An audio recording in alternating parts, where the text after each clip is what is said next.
people and they started their own company. Talk about that kind of stuff, share it. Everything you do has the potential to get media coverage. Okay, so yeah, I think a lot of companies, people want to get media. A lot of CEOs, really want to get publicity and they want to get stories and they want to get written about. But a lot of CEOs need to put their ego and their pride on the shelf. That's what probably the biggest roadblock I run into is, companies, they want to charge and go ahead, but then they're kind of afraid. They're afraid their competitors are going to steal their idea.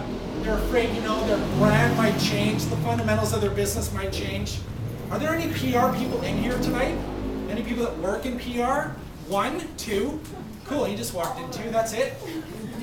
All right, okay, I was going to do a little show of hands thing, but I won't. I'll skip to the next point. So yeah, that's just the big thing. Build PR into your campaign first.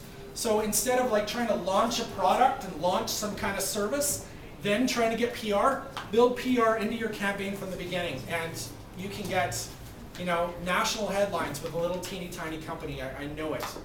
So number 2, okay, number 2 is find the story behind the story, okay? So it's not about, getting publicity isn't about your wonder product or your, how your customer service is the best in your industry.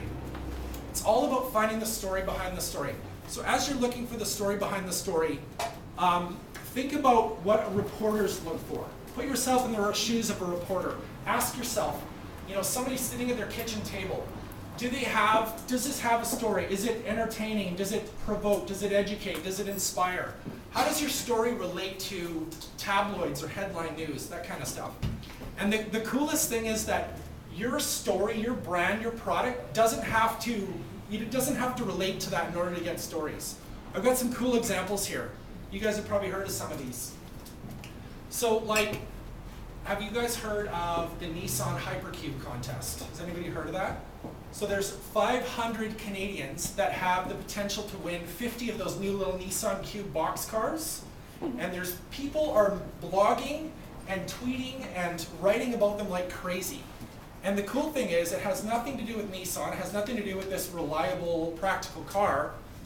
Nissan's just getting a ton of coverage right now because thousands of Canadians want to win a car. The Whopper sacrifice.